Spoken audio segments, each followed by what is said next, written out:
अस्सलाम वालेकुम बॉयज़।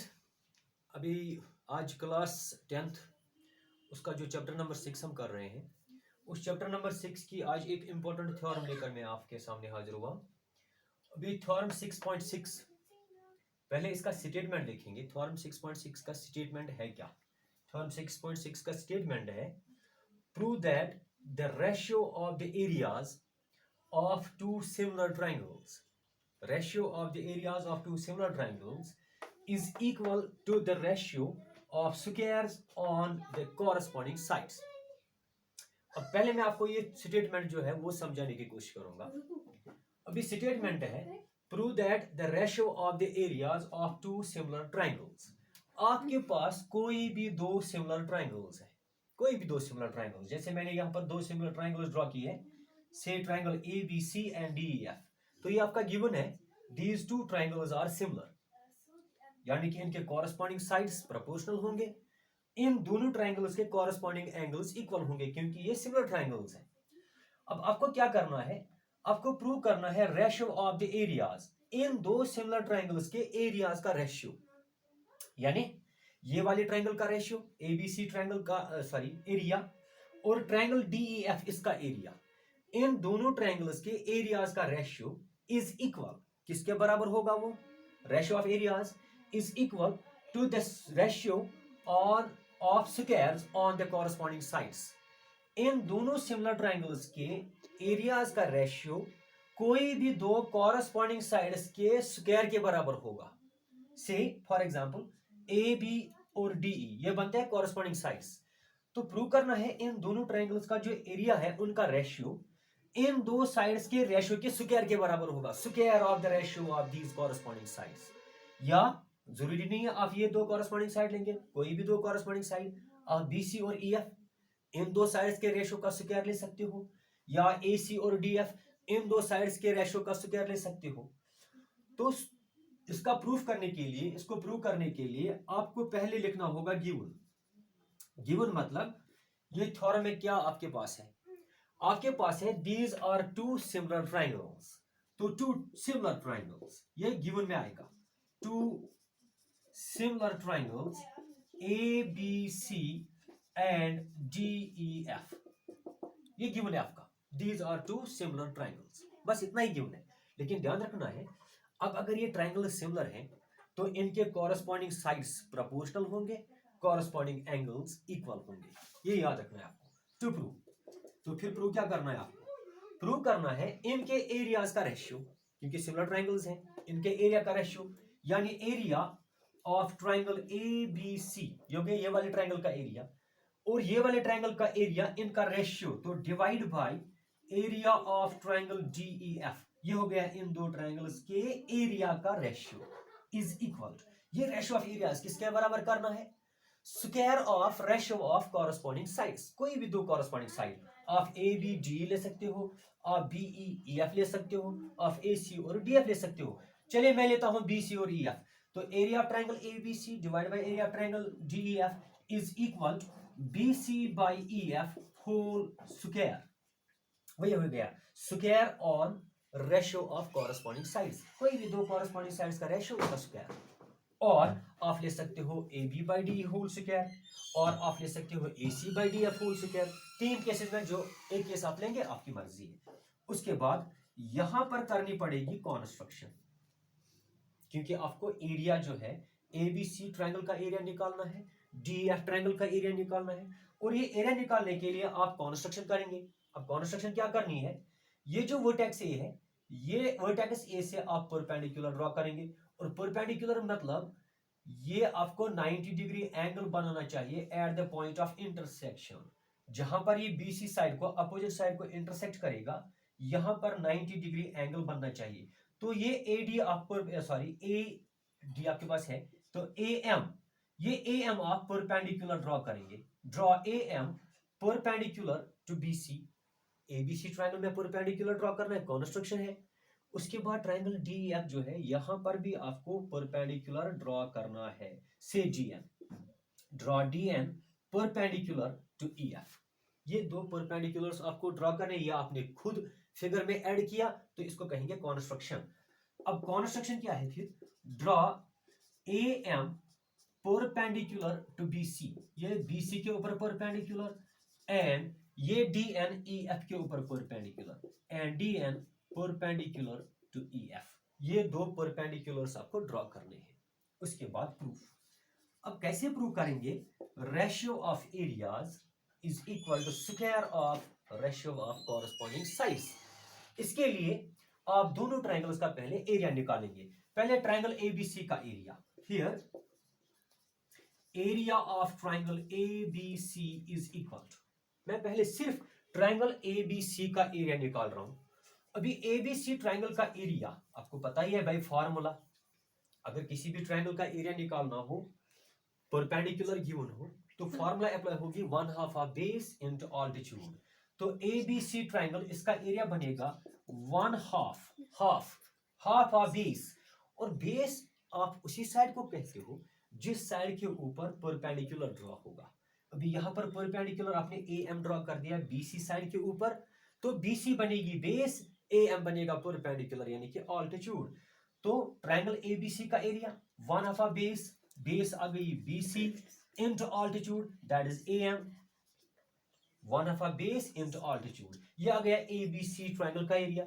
इसी तरीके से ट्रायंगल डीएफ का area, also area of triangle DEF, ये डीईएफ ट्रायंगल का एरिया। अब इसका एरिया बनेगा 1/2 ऑफ बेस इनटू ऑल्टीट्यूड। अब इसमें बेस कौन सा साइड है जिसके ऊपर आपने परपेंडिकुलर ड्रॉ कर दिया, अब परपेंडिकुलर आपने ड्रॉ कर दिया डीएन साइड ईएफ के ऊपर, तो इसका एरिया बनेगा half of base, base is EF क्योंकि परपेंडिकुलर इसी के ऊपर ड्रॉ हुआ है, into altitude that is DN. तो ये दोनों ट्रायंगल्स का आपने एरिया निकाला। एक ट्रायंगल एबीसी का area half of base into altitude BC into AM, ये डीएफ ट्रायंगल का area half of base into altitude EF into DN. उसके बाद क्या करना है, इन दोनों इक्वेशंस का, ये दोनों स्टेटमेंट्स का हम डिवाइड करेंगे, क्योंकि आपको चाहिए ratio of areas, area of ABC divide by area of DF. अब ये दोनों का डिवाइड करना है। अब डिवाइडिंग फर्स्ट एंड सेकंड, इन दोनों इक्वेशंस का हम डिवाइड करेंगे। ये मान लीजिए इक्वेशन फर्स्ट या सेकंड। उसके बाद डिवाइड करने के बाद देयर फोर सीधे डिवाइड करेंगे। लेफ्ट हैंड साइड का डिवाइड लेफ्ट हैंड साइड के साथ होगा, राइट हैंड साइड का राइट हैंड साइड के साथ होगा। तो dividing these two equations, left hand side of first area of ABC divide by area of DEF, इसका divide left hand side of second के साथ होगा। तो ABC divide by DF is equal to, ये राइट हैंड साइड का divide right hand side के साथ, half of BC into A M divide by half of E F into D N. ये समझ आ गया? पहले ट्रायंगल एबीसी का area निकालेंगे 1/2 ऑफ बेस इंटू ऑल्टीट्यूड, फिर डीईएफ ट्रायंगल का एरिया निकालेंगे 1/2 ऑफ बेस इंटू ऑल्टीट्यूड। इन दोनों इक्वेशंस का डिवाइड करना है, लेफ्ट हैंड साइड का डिवाइड लेफ्ट हैंड साइड के साथ, ये राइट हैंड साइड का डिवाइड राइट हैंड साइड के साथ। तो ये आ गया आपके पास स्टेटमेंट, इट एम्प्लाइज। अब नेक्स्ट क्या बनेगा, area of ABC divide by area of DEF, area of ABC divide by area of triangle DEF is equal to, समझ आ रहा है? और यही आपको प्रूव भी करना है, ratio of areas equal to square of corresponding sides. अब हाफ एंड हाफ यहां से कैंसिल हो जाएगा, तो यहां रह गया BC into A M, BC into A M divide by E F into D N, E F into D N. Okay, अब आपको प्रूव करना है ratio of areas is equal BC by E F whole square. अब ये BC by E F whole square कब बनेगा, ये BC by E F को एक बार फिर आपको into BC by E F करना पड़ेगा, तभी बनेगा BC by E F into BC by F, that is BC by F whole square. तो आपको करना क्या है, शॉर्ट में मैं आपको बता दूं, ये A M by D N, इसके बदले चाहिए बीसी बाई ई एफ, ये A M by D N, इसके बदले आपको चाहिए बीसी बाई ई एफ। अब ये A M by D N के बदले बीसी बाई ई एफ लाने के लिए ये दो ट्रायंगल्स को आप सिमिलर करेंगे, छोटी वाली दो ट्रायंगल जो बन रही है, एक ये वाले ट्रायंगल जिसको मैंने शेड किया और दूसरी ये वाले ट्रायंगल। नाउ इन ट्रायंगल्स सीधे दोनों ट्रायंगल्स को सिमिलर करेंगे। Now in triangles A B M, A B M and यहां से डी ई एन। अब इन दो ट्रायंगल्स में ऐसा क्या है, इन triangles A B M and D N, इनमें ऐसा क्या है कि ये सिमिलर हो जाएंगी? ये वाले ट्रायंगल का ये वाला angle A B M triangle का ये वाला angle A M B, angle A M B is equal, ये किसके बराबर, ये वाली ट्रायंगल डी एन का एंगल डी एन ई, ये दो एंगल्स इक्वल होंगे, एंगल डी एन ई। क्यों इक्वल है, दीज आर ईच 90, ये दोनों एंगल्स का मेजर 90 डिग्री है। एंड ये वाली ट्रायंगल का मैं ले रहा हूं एंगल बी, ये वाला एंगल, और ये वाले ट्रायंगल का एंगल ई, ये वाला angle, these two angles are equal.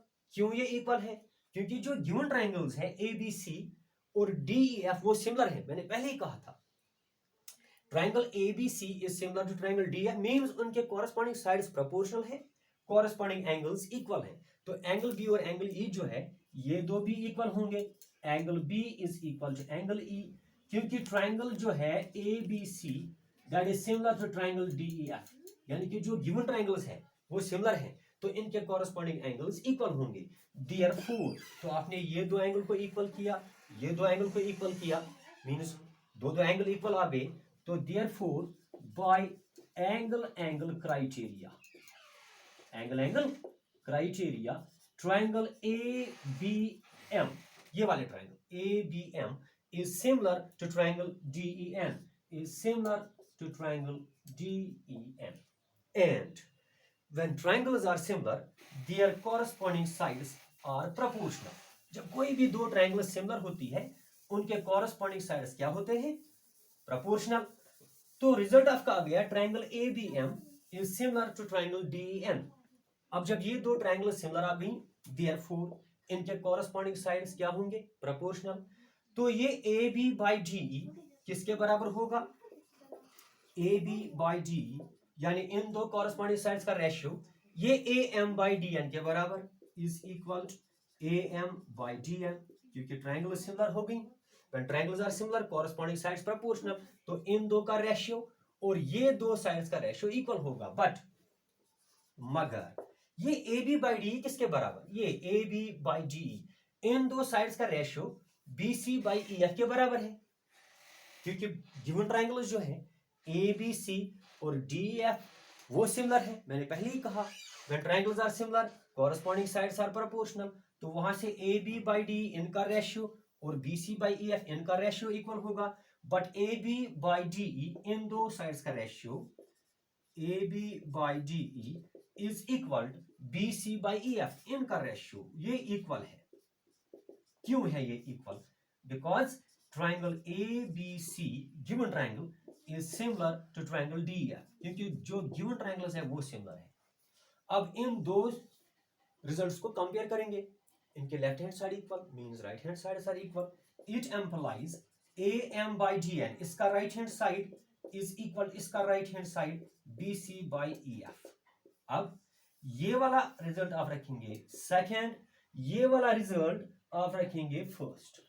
From these two results, from first and second, from first and second we get, ध्यान रख लीजिए इक्वेशन फर्स्ट जहां पर आपने वो एरिया का रेशियो निकाला था, तो इक्वेशन फर्स्ट है area of A B C divide by area of D F, area of A B C divide by area of D E F is equal. अब ये रेशियो ऑफ एरियाज किसके बराबर, B C by E F, B C by E F into ये B C by E F into A M by D N, but A M by D N किसके बराबर, B C by F के बराबर। तो ये A M by D N के बदले मैं लगा रहा हूं B C by E F, तो ratio of areas is equal to B C by F into B C by E F, यानी B C by E F का multiply दो बार, तो B C by E F whole square, और यही आपको prove करना था। Ratio of areas is equal square of ratio of corresponding sides. उम्मीद है आपको ये समझ आया होगा अच्छे तरीके से। थोड़ा बहुत मैं आपको बता दूं, पहले दोनों ट्रायंगल्स का एरिया निकाल देना, ट्रायंगल ए बी सी का एरिया निकालना है, ट्रायंगल डी एफ का एरिया निकालना है bye formula 1/2 base into altitude, यहां पर भी 1/2 बेस इनटू अल्टीट्यूड। उसके बाद ये छोटी वाली जो दो ट्रायंगल साइड में बन रही है, एक ट्रायंगल ए बी एम दूसरी ट्रायंगल डी एन, इन दो को सिमिलर करना है। When triangles are similar, corresponding sides are proportional, तो वहां से रिजल्ट आएगा A B by D equal to A M by D N. But A B by D is equal to B C by E F, क्योंकि बड़ी वाली triangle जो given triangles है वो सिमिलर है।